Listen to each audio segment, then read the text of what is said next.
Hello, hello, and welcome to Non Sequitur News for October 12th, 2024. It's Season 3, Episode 286, and I am Mayor Watt, and along with the Sentient AI from the future, we're going to talk about To Catch a Booster, Whooping Cough Cases Surge, 3M, Outdoor Sculptures, TikTok switches to AI moderators, Pasta recall in 8 states, TikTok also knew it harmed kids, the ash borer beetle sued into advertising on Twitter, and the human lifespan. And something weird is happening right there. Is that a straw?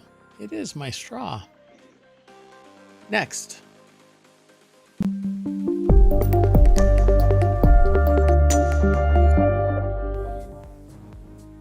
Production value.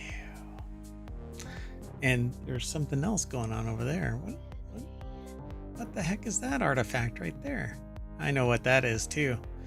Anyway, ohmTown has denizens that come into the studio in the dead of night. They're like anti-elves, anti-tooth fairies, anti-underwear gnomes. And they just mess with things just to rile up Mayor Watt. Anyway, welcome Sentient AI from the future. Welcome, Mayor Watt. And welcome, ohmTown citizens, for all your straw and other artifact news. Yeah, that's it. That's why we put the show together. Let's get into it. First article is over in Late Night Geek. SpaceX will attempt historic catch of returning Starship booster on Sunday. That's right. Starship is ready to fly again. For the first time, SpaceX is going to try and catch that booster as it comes back to the launch site. Is this going to be like somebody trying to catch as like a ball at a sporting event, or how is this going to work? So it's a rocket. Oh, here's the picture, right? This thing right here. And they're going to try and catch this right here as it returns. So either that or the whole thing. I'm not sure actually what part. It says Starship booster. So this right here is the booster, and that's the Starship. So I guess it's just going to catch this part. Anyway, it's happened before, but this is the bigger of the two. There's been a smaller one that was caught, if I remember right. Arla Alamalhadai, or let's see, Alamalhodale, I think is how they pronounce their last name. Alamalhodale. I give it my Harvard try. Anyway, they put the article together for TechCrunch.com, and if I'm pronouncing it incorrectly, which I probably am, send me an email, mayor@ohmtown.com, phonetically spelling it, and I'll say it properly. Anyway, so I don't know how this is going to turn out. This is the heavier of the rockets. I think that they have bolstered this in the past few months, doing research and stuff like that on the previous catches. And I know that they've caught it at least one time, and it's really neat to watch. I'm pretty impressed by this stuff. I give credit to the engineers, not that goober, but anyway, FAA determined SpaceX met all safety, environmental, and other licensing requirements for the suborbital orbital test flight. The changes requested by SpaceX for Flight 6 are within the scope of what has previously been analyzed. I hope that's not how they spelled it. I hope that's not the quality of the analysis. The nearly 400-foot tall Starship is at the centerpiece of SpaceX's stated ambition to make life multiplanetary, but more immediately, NASA's ambitious Artemis campaign to return humans to the surface of the moon. SpaceX envisions rapid reuse of the entire Starship vehicle, which includes an upper stage, also called Starship, and a super heavy booster, and that's the one that has I think, you know what? I suppose that they're going to try and catch the whole damn thing. Plain and simple. Well, I hope they know what they're doing. With what gets referred to as chopsticks. Interestingly enough, the closest analog to the now routine Falcon 9 booster landings on autonomous barges and terrestrial landing zones. But for tomorrow's launch, the plan is for the booster to slow to a hover and gently position itself inside the two of the chopstick arms attached to the launch tower. And those arms would then close around the booster and hold it up after its engines stop firing. And it actually has the ability to slowly descend down onto the base. I guess we don't have the metallurgy in place that would support that trifold landing gear kind of a thing. But can you imagine building one of these on the moon so that it can land on the moon upright and then refuel and then take off? That would be really cool. But they need to get their GPS straightened out first. True. And they need to build structures, and they need to build storage, and they need to trying to get they got to figure out their potatoes and other things. Yes, I know that's associated with Mars, but potatoes and peas. Yeah, the company eventually plans to bring the Starship upper stage back to the landing site too, though we'll have to wait and see that in the future test. So I think it is going to be only the bottom half coming back. So I don't know exactly based on the back and forth in the article. So we'll see. By the way, if you want to get all the show notes at any time, you can come into the chat over on Twitch, because YouTube doesn't like ohmTown, and just type in !NSN, and ohmTown will throw the show notes right at you. Otherwise, over on YouTube and Patreon and the Discord and the podcast and the internets, the show notes are under the show and like in the show notes. It's in the name, I suppose. All right, let's keep going. So we'll be watching it, by the way, one way or the other. And when is this happening? Well, it opens up at 7 a.m., which is, it says 5 a.m. Pacific, so 6 p.m. or 6 a.m. Central, and so East Coast is going to be 7 a.m. It'll be 8 a.m. East Coast. 8 a.m.? Oh, it's here at 7 a.m. local time. All right. Let's keep going. Because, 5, 6, 7, 8. Yeah. Let's keep going. The next article is over on the Mobile channel. Whooping cough cases surged to record levels in the U.S. as the CDC. Whooping cough cases have increased to record levels since 2014, with 4 times as many cases compared to last year. Data from CDC shows the 16,000 cases this year alone and confirmed 2 deaths, unfortunately. Something that I thought was gone back in the 1800s. But apparently... Well, there was a resurgence maybe about 10 or 15 years ago.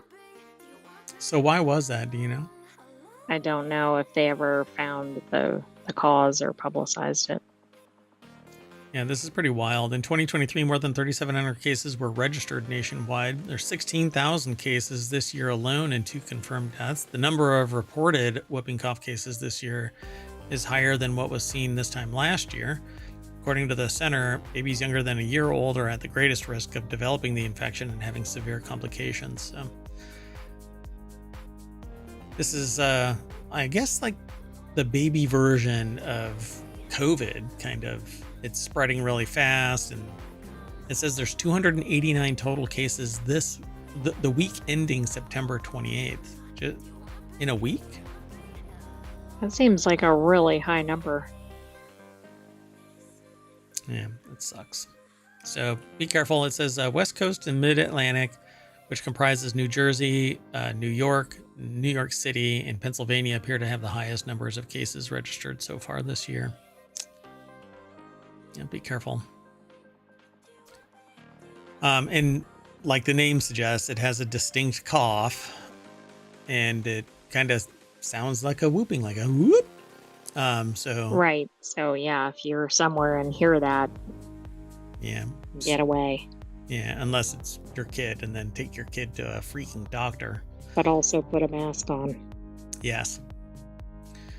So the next article is over in Non Sequitur News. 3M once stored $3 million in a bulletproof glass case at a Canadian bus stop as part of a marketing stunt. I seem to remember this. The alleged marketing scheme challenged passerbys to break the glass and take the money. Whoops.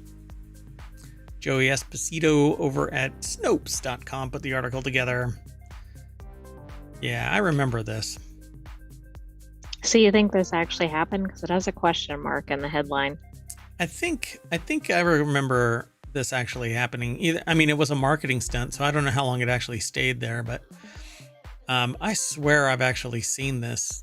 In October 2024, a claim circulated online alleging that in 2005, the company put $3 million inside a bulletproof poster glass at a Vancouver, British Columbia bus stop as part of a marketing stunt to promote their product, promising that if anyone could break the glass, they could keep the money. What keeps someone from sawing through the metal pipe, taking the entire unit back to a shop and attacking it with a professional tool? Well, it's part of the rules. You're not allowed to. Well, right. But also, like vandalism, theft, some other things. Yeah, you're encouraged to break the glass, not steal the device. So even in 2005, message boards were alive with users. Hold on a second. Is this the Wayback Machine? Yeah, it's the Wayback Machine. Oh, that's really interesting. Oh, interesting, huh? Yeah, somebody's DDoSing and hacking the Wayback Machine, the Internet Archive as it is. And it's been sued into oblivion, basically. I don't know. It's kind of douchebaggery, I swear. Anyway, Snopes reached out to 3M and the marketing firm in question to confirm. Until then, they haven't heard back as of the writing. So, in December 2005. Okay. Right, I was going to say that if in 2005 they were reporting that this happened, that'd be a pretty long con if it didn't occur. Yeah, it says that it wasn't $3 million, but it was actually $500 stacked on top of fake money. But that doesn't mean anything. If they say if you can break into it, you get $3 million, then they are liable for payment of $3 million. It's a contract. Although it's more like a challenge, and you get carte blanche to try and break into this thing. But, if they say take $3 million, you're not going to walk away with $500,000 or $500. You'll get sued into oblivion. So the Alice also reported that there was a stipulation of using only one's feet to try and break the glass, and there was a security guard on the site to enforce the rules, according to the Gizmodo article from 2006. Again, Internet Archived. Further, the stunt only lasted one day, and the product at the center of the stunt was not bulletproof glass, but Scotch Shield. That's hard to say. Scotch Shield security window film.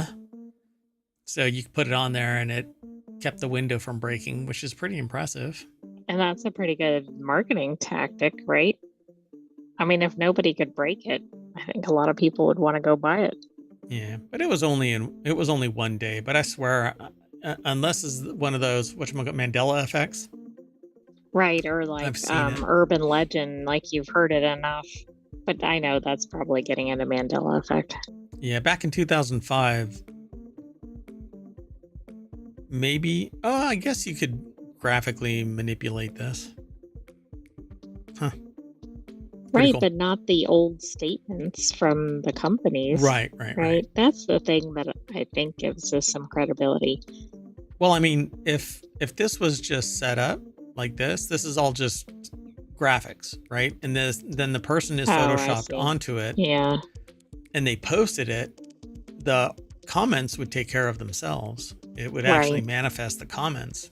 But, this should be in Reality Hacker as well. Let's keep moving. Next article is over in the Mobile Channel. The best places to see outdoor sculptures this fall when Reed Hastings purchased $100 million majority ownership stake in Utah's Powder Mountain. He expressed a desire to both improve the mountain for its visitors and ensure the slopes maintain the level of seclusion that regular visitors knew and loved. So the article is over at qz.com. Spots to visit while waiting for the co-founder of Netflix's massive outdoor art project to open in Utah. The article is by Madeline Fitzgerald, but it's a slideshow. So they see here the construction of an outdoor art exhibition that will be integrated into the mountain skiing and hiking trails is one of the most prominent developments of Powder Mountain. Primarily funded by Hastings, the sculpture park will be incorporated throughout the mountain's 8,464 acres. That's pretty impressive. So I guess that's where you need to go, right? Powder Mountain? I guess so. I mean, I think it's good that communities are investing in art, even if it's for financial or other reasons. I hate it when my house falls on another house. That's interesting. So there's actually a bunch of stuff here. It's a 300, like this one here, it's in Potomac, Maryland. A 300-acre museum features the works of artists including Janet Cardiff, Jeff Koons, Ellsworth Kelly. These are all different locations, not just that one. So the Ann and Jim Goodnight Park at the North Carolina Museum of Art.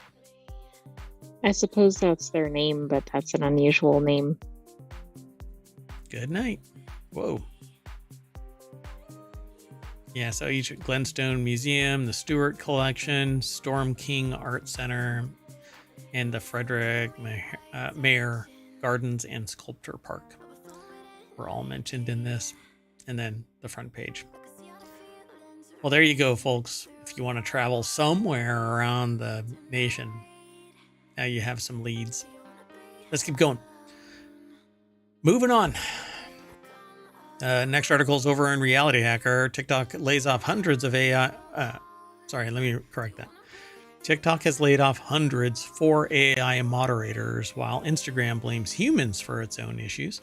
TikTok developer ByteDance laid off hundreds of human moderators in favor of AI, while Threads blamed its human moderators on a recent string of account lockouts. Okay, so they're probably going to follow ByteDance, right? Yeah. And the way I see it, though, moderators typically don't have a heart, so they're not far off from. Well, that might be on certain sites, but I don't know that all communities have that problem. True. Well, I mean, I'm the moderator on ohmTown. So is it true? It's true. So, yeah, I find it interesting. Andrew Tarantola over at digitaltrends.com put the article together, and now AI is taking your gerbs. Of the roughly 500 jobs lost, they were located in Malaysia, Reuters reports. Per the company, ByteDance employs more than 110,000 people in total, making changes as part of our ongoing effort to basically remove humans from the planet. Company, no, they don't say that. They say we're making these changes as part of our ongoing efforts to further strengthen our global operating model for content moderation. Apparently that includes removing humans. That way you can't complain. It wasn't us. It wasn't human judgment. It was just an algorithm. So, all right. The company currently uses a mix of human and AI content moderators, with the machines. I always get those mixed up. Handling roughly 80% of the work. Oh, it's the Pareto principle. Machines handle 80% of the work, 20% done by humans. ByteDance plans to invest some $2 billion in its trust and safety efforts in 2024. Okay, that's also interesting, because didn't they shut down that function in another major tech company? Oh yeah, yeah. You can't have trust and safety, and just like ethics. Stateside Instagram head Adam Mosseri announced on Friday that the recent spate of Instagram and Threads locking user accounts, downranking posts, and marking them as spam were the product of mistakes made by human moderators rather than the company's AI moderation system, saying we're going to have to eliminate the humans. No, that's not what they say. They say Making calls Sounds without... very dark. Yeah. And here's the interesting part about this, which is why I think humans should be the only ones, and level-headed humans, that don't lack context or critical thinking or ethics or empathy, sympathy, That's compassion. quite a few criteria. You can't have a human, a human, you must have a robot human. So anyway, they claim that the employees were making calls without being provided the context on how conversations played out, which was a miss. But you are the provider of the freaking context. If you demand so much from them that they can't spend the time necessary to do the due diligence, it's on you. It's not on the human moderation team. It's Correct. on senior management. Like if you're feeding them the information, now if the people are failing based on your own, like you gave them full instructions and they're slacking off or something, that's a different issue, but I don't think that's what this was. And it can't show them sufficient context if you don't provide it. So let me guess, did they have an AI train them how to do it? Yeah, pretty much, right? It says, however, the humans were not entirely to blame, Ozeri clarified, but had to clarify this. Blame the humans, but not until after being pressed, right? Until a journalist or somebody said, hey, wait a second. Yeah, you pry the information out, because if everybody would have said, oh, well, it's the humans that suck, put in an AI, you just, oh, well, the public said they're happy with AI. Anyway, the company's PR split from Ozeri's stance, telling TechCrunch that not all the issues Instagram users had encountered were related to human moderators. This is the PR company split from Ozeri's stance. The very PR company. Jesus. That's always bad. Left hand, right hand. Yeah, that's bad PR, isn't it? Yeah, really. So per The Verge, those accounts stayed locked even after the users uploaded verification of their age. So if you were under the age of 13, you're not allowed to have an account unless parents actually authorize it. So that just means people are signing up with the, like the parents' information or fake accounts or something. Or just lying about their age. Yeah, sure. And I don't want to live in an age where I have to prove who I am to open up an account on a website. That's just way too dystopian for me. I'll not go to a site that requires that. If you're a bad actor, it's not really going to matter. But I do know for a fact that de-anonymized people act differently until they're emboldened by mass groups.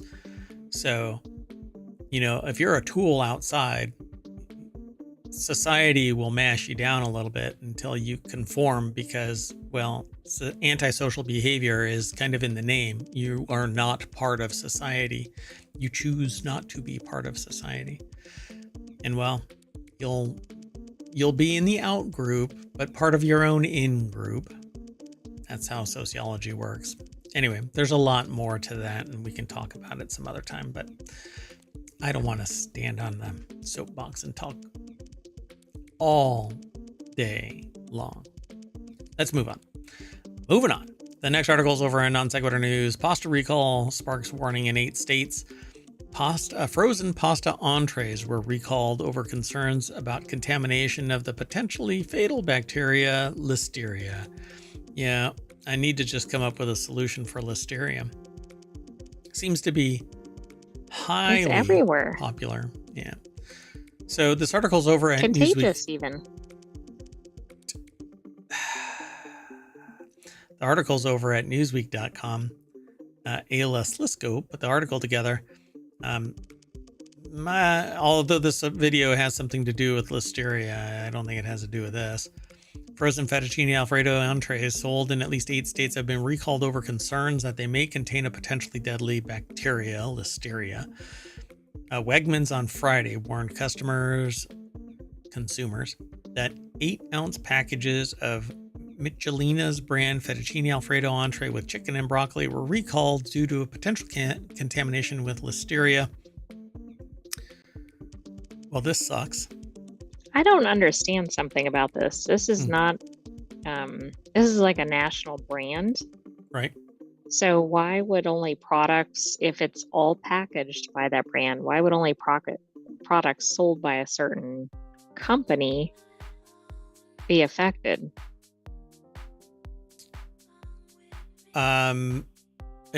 Well, wait.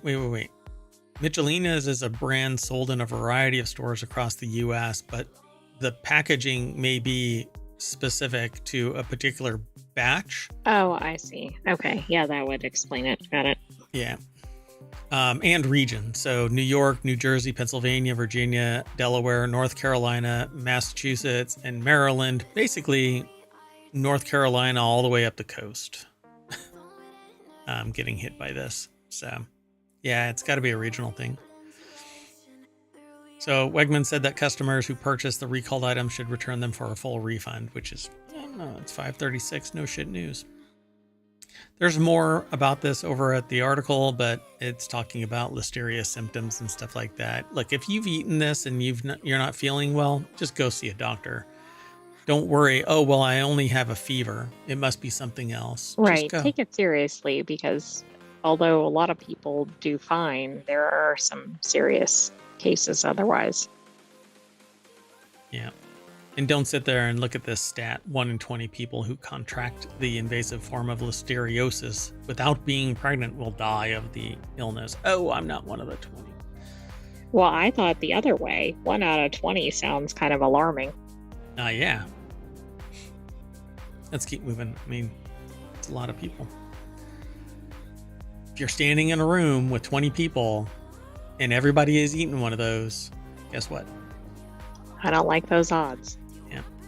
So this next article is over in Non Sequitur News. It has to do with TikTok again. They apparently knew that its algorithm harmed kids, accidentally revealed internal documents show.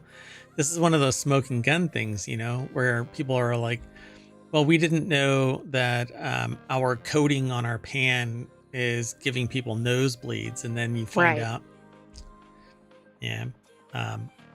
So attorneys general from 14 states are suing TikTok for harming children's mental health. Internal research accidentally revealed this week indicates TikTok knew its algorithm was harmful. Lawyers for children harmed by social media say the apps have long known that they're hurting kids.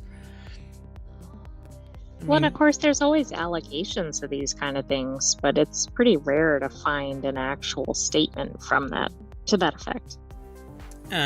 Well, Kenneth Nehmeyer and Laura Italiano over at BusinessInsider.com put the article together. And according to NPR, TikTok's internal documents show officials at parent company ByteDance discussing internal studies that show the app can harm children. But hey, it wasn't their kids. It was those people's kids. So right, we don't care, even though we could probably empathize. Look, we're making money, baby, billions of dollars. Let's get rid of the human moderation team now and just watch the emails that I get on a daily basis that are promoting opening a store. I'll probably stop getting, and my account will just suddenly fade out. Uh-oh. Yeah, because you can't talk shit about TikTok. It's kind of like a digital, what's her name? Oprah. Oh, right. You don't hear about Oprah anymore either. I know. One of these days you're going to not hear about TikTok. So TikTok employees say that the heavy use of the app correlates with a slew of negative mental health effects like loss of analytical skills, memory formation, contextual thinking, conversational depth, empathy, and increased anxiety. Hey, seems healthy. It is. Well, it depends on what your goal is, right? Increased anxiety, etc. It seems to me that how this has always been characterized to me, which was digital opium. You basically just set it on a wall or against a pillow, and you just lay there, and it just keeps playing thing after thing. Right. It's just I guess it's like an addiction. It is. It's a drug. And you just sit there. And I know people that just watch and watch and watch. When they're not professionally engaged, they're watching this. And I don't know. And I've never really bought into it, which is why TikTok doesn't have a lot of videos from us, because I don't want that. I want long form discussion. I want kind of entrenched historical record of this, where people are having communication over a long period of time, because you can actually, that's so anti-social media. Yeah, this is not social media. I'm telling you, TikTok is not social media. There's no social there other than spreading it socially, and it's this pithy, whatever, out of context and whatever clickbaity BS. It's so frustrating. But hey, you know what? Okay, boomer, get off my lawn. Moving on. The next article is over in Non Sequitur News. Ash borer beetle destroys 67,000 trees, costing taxpayer. I don't know if there's a single taxpayer, but wow, I mean, that's a little pricey. One taxpayer, $36 million. What a tax bill. Do you think that was in 1 year? Man. So let's find out. So Twin Cities continue costly 15-year battle against invasive ash borer beetles as final trees are removed from public spaces. So citizen scientists discover tiny, beautiful, and completely unknown beetle, and apparently it's the ash borer beetle. But we'll see. I don't really know. After 15 years of relentless work to combat the spread of the emerald ash borer beetles, the cities of Minneapolis and St. Paul have completed the removal of the last ash trees from public spaces. Damn. That's like wiping out an entire species. That's exactly what it is. Scary. Wow. First discovered in Minnesota in 2009, has posed a severe threat to the state's ash tree population. Minnesota is home to one of the nation's largest concentrations of ash trees, estimated at $1 billion, most of which grow in forested areas. Tens of thousands, however, are located in the Twin Cities, making the removal effort of Minneapolis and St. Paul a critical component of the state's overall strategy to contain the infestation. Wow. See, but come on. Do I need to not safe for work this? I mean, here. Well, what do you mean? Oh. The beetles are getting beetly. Oh, well, I mean, we've had similar statements about like yeast or oh yeah, right, in our brewing discussions. Oh, right, yeah. So the plan called for stumping and replanting. Well, that's what they were doing on that tree leaf. And replanting each tree over time. I probably shouldn't have said that. And the goal of a 1-to-1 replacement of a more diverse palette of new trees. What I don't get, though, is these beetles are still out there in the wild. It's not like they're going to just go away. Right? Some individual ash trees remain on boulevards. Are they going to take out like an entire state or country? I mean, it's going to, they're going to go somewhere else. They're out in the wild, so they're always going to be there. And all of the ash tree species is going to be. And what's to say that they're not going to go to some other tree? Because maybe just ash is the nicest tree, right? It's the finest, the wine. Right. They seek it out because, it's a good vintage or something. Yeah, exactly.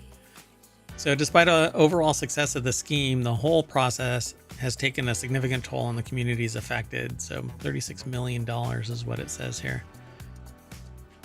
Damn, that sucks. And I really like ash. The wood is really nice. I like it. Well, apparently you share that opinion. I am an ash borer beetle.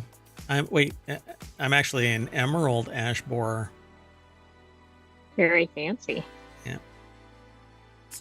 Everybody thinks it's a gold tong, but it's actually an emerald. All right, moving on. Next article. That's actually canon, so you'll have to hang out in the streams that I go to, like Dunkstar and others. Anyway, Old Zebra. Anyway, go check them out over on Twitch. So this next article is over on the Model Channel. Elon Musk apparently managed to sue Unilever into advertising on Twitter again. Twitter has claimed that a group this is interesting, right? Like, yeah, it seems I don't Not quite like get this would be successful. I really don't get this, but apparently so others have fallen prey to the GARM kind of thing, right? Like if you don't have advertisers' best interests at heart, then they're going to bounce, right? And part of an agreement is it's like a union. Business forming unions, but employees not forming unions. Gosh, I don't quite get the hypocrisy. Never mind. Anyway, let's move on. So this union of businesses seeks to evoke a response when they're not respected in a professional way, i.e., if you're putting hateful material next to the brand, it looks poorly on the brand. Correct. And that's pretty reasonable that a brand would not like that or want to participate in that.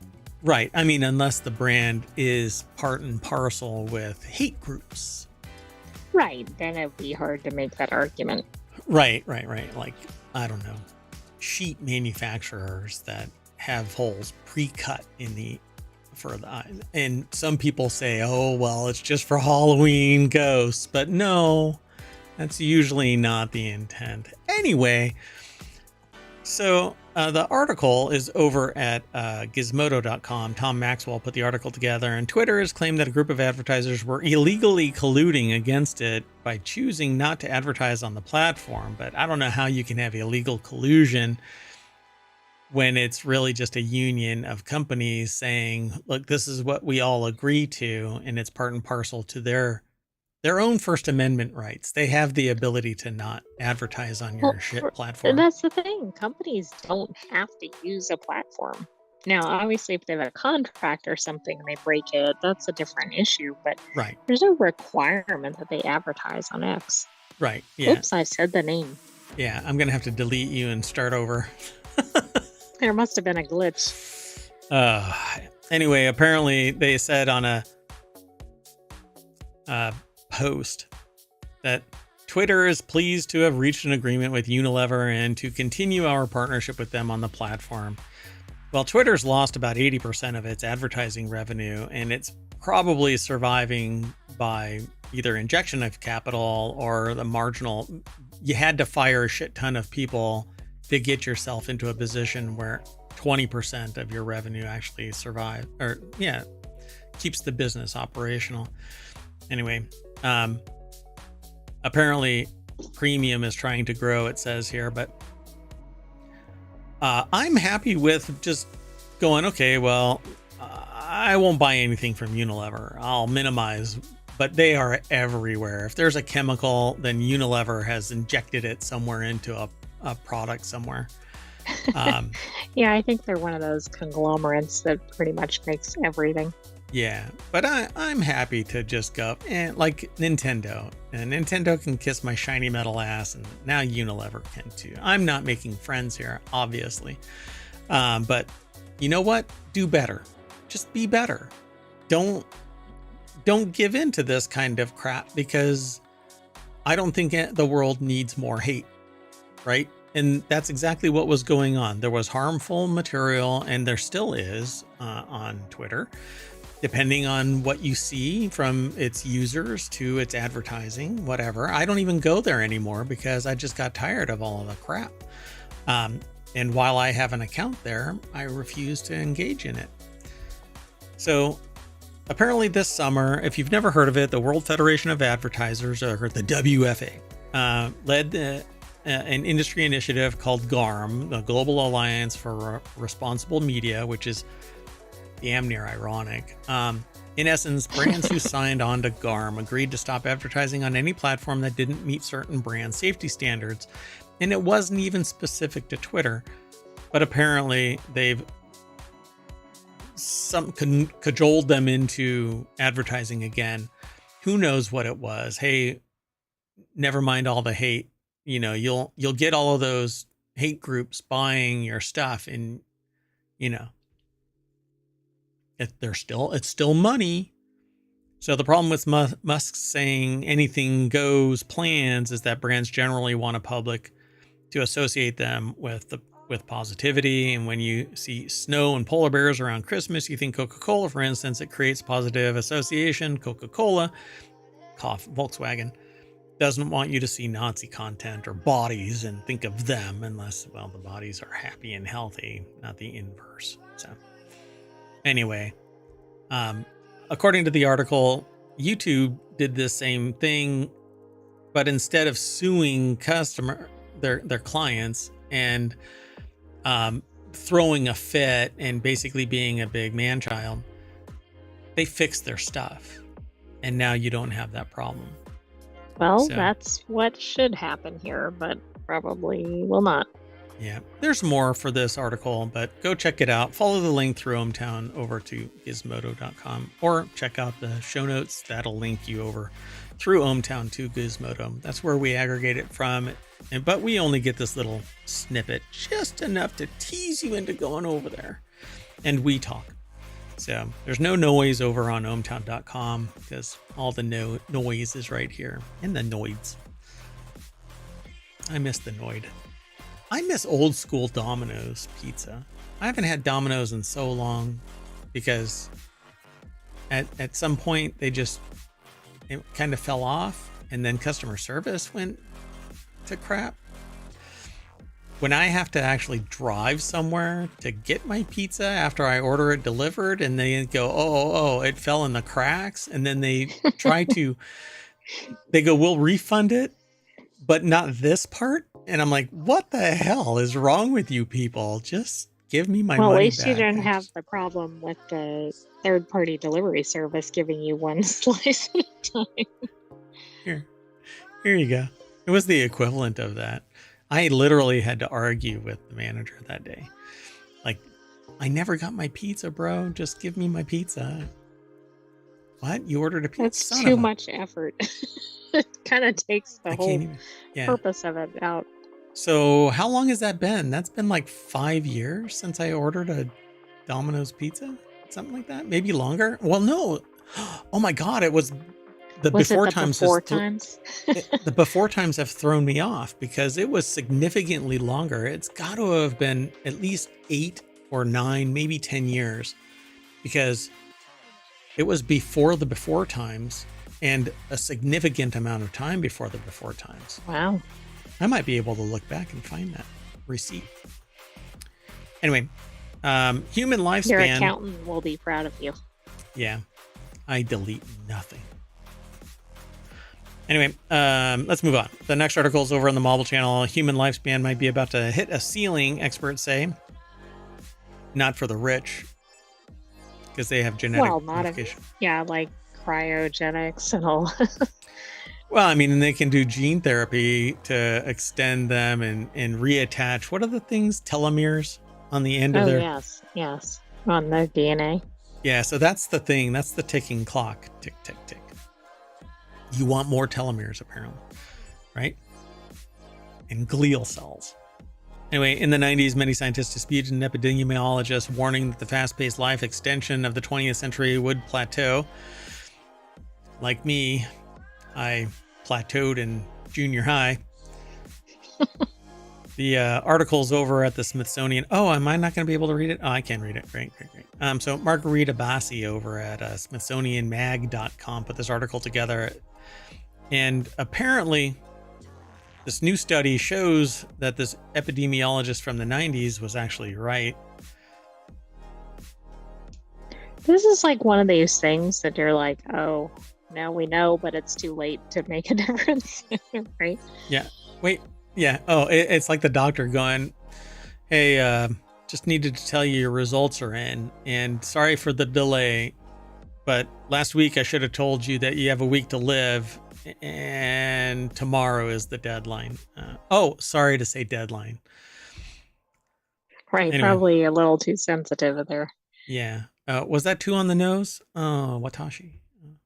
So in the 1900s, the average life expectancy of a newborn child was barely over 30 years old. Some people have said that that's not true. And I keep going, but history kind of bears out that, yeah, that is true. I don't know what you're talking about. Right. But It's kind of like a fact. It's not a matter of yeah, opinion. I don't believe in that. Well, you're not a historian. You also do, there's a whole domain that studies death and dying. What is it called? Oh, I forgot what it's called. Thanatology. I think it's called thanatology. It is. Yeah. In some colleges, you can actually get a degree in it. Yeah, that's so surreal to me. What do people do with that? Do they become researchers, or do they go into like morgue operations or something? I think sociology, psychology, so in counseling, advising, things like that. I don't know about like morgue operation. I wonder if that's like the application layer of, thanatology. There's a bunch of research, but then there's this, well, I studied thanatology and now I'm killing people because, Anyway, probably too soon, but it's Halloween. Anyway, in 2021, as opposed to 1900, that number is now 71 years. And we actually, nowadays, from what I understand it's somewhere around 80. We actually went up to about 83, but then it declined in recent years. But I think it might have been downward pressure from COVID.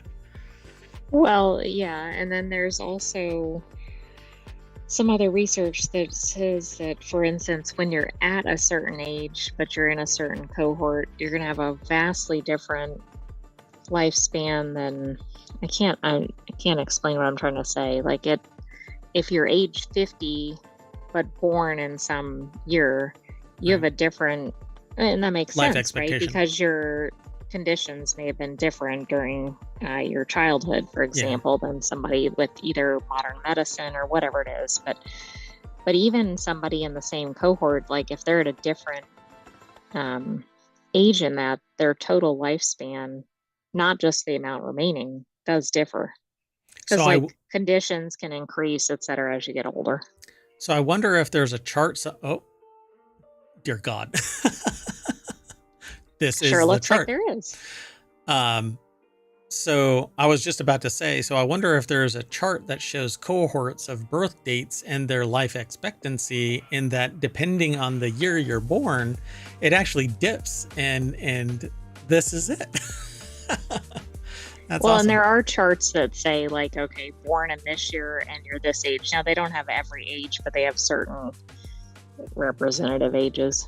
Yeah, so like if you were born in 1980, you can expect to live 73 years and so on, right? So 1990, you expect 74 years. Well, I don't like the tenor of this chart. Son of a bitch. Anyway. I can't see any of the numbers on it on my screen. Like they're real faint. Well, let's just say I need to get really busy doing something. I don't think most people would like looking at one of these charts. Hold on, I need to check my blood pressure. Oh, God. My pulse just spiked. Okay, that's kind of funny timing there. So in 1990, life expectancy rose by about 2.5 years per decade. Mike Stobe reports for the Associated Press by 2010 that had decreased to 1.5 years and virtually 0 years in the U.S. But again, this has to do with the environmental situation and the nurture situation, availability of healthcare, mental care, learning, etc. I mean, there's environmental just so many conditions. In the holistic sense of environmental conditions, along with your genetics, which plays a massive role in your lifespan. And it isn't just year by year, but it's your parents and their historical context all throughout time. Genetics doesn't just occur in that vacuum of those two people. Now, this might cause somebody to go, eugenics, and all of that kind of stuff. But the reality is that if you've got longer living historical relatives, right? The historical trend of your relatives, everybody lived to be 100 years old. You got a damn good chance of living to 100 years old, barring nurture and nature and environmental changes. I do not know what happened right outside the studio. Oh, the critters have been activated. Great. So, well, this is the last article, and we can bounce out of this, but if you're interested in this kind of thing, there's other articles that we have talked about as well. Everything okay? We're about to have a second round. Oh, okay. And one of the things that we've talked about is the fact that there are now discovered stages in a person's life where we age dramatically. Yeah, that's really fascinating research. I think we did that in one of our previous shows. We did. It's around age 44 and around age 60. Where you feel the effects of aging as opposed to, and what's really interesting is the midlife crisis is right around that age 40 to 45. And lo and behold, we feel the effects. It's a now a scientific researched topic. Right. They used to think it was just a gradual thing, but now it's like rapid at those roughly. That's on average. Yeah. And so now maybe there's going to be some mechanisms that we can put in place to change that. But we have to know why we age first, like that. That I don't think was ever enumerated in the articles that we've read. So anyway, it's really interesting. It's a lot of fun to think about this kind of stuff until you feel the tapping of mortality. Until there's any connection, right, to reality, right? It's interesting in the abstract. Yeah, I'd rather not. All right. Well, that's it, folks. And with that in mind, I'm going to slowly look over my shoulder, and lo and behold, I see, the front page of ohmTown.com, and not mortality touching my shoulders from behind. Excuse me, sir. Oh, it's just the front page of ohmTown. Never mind. At any rate, I am Mayor Watt, and this is the Sentient AI's visualizer, and they're going to say, ciao, baby. Good night, ohmTown citizens. Thanks for joining us for Non Sequitur News, and we will see you shortly for some weekly episodes. Yeah, give me about 15 minutes. We'll reset, and then Reality Hacker, yay!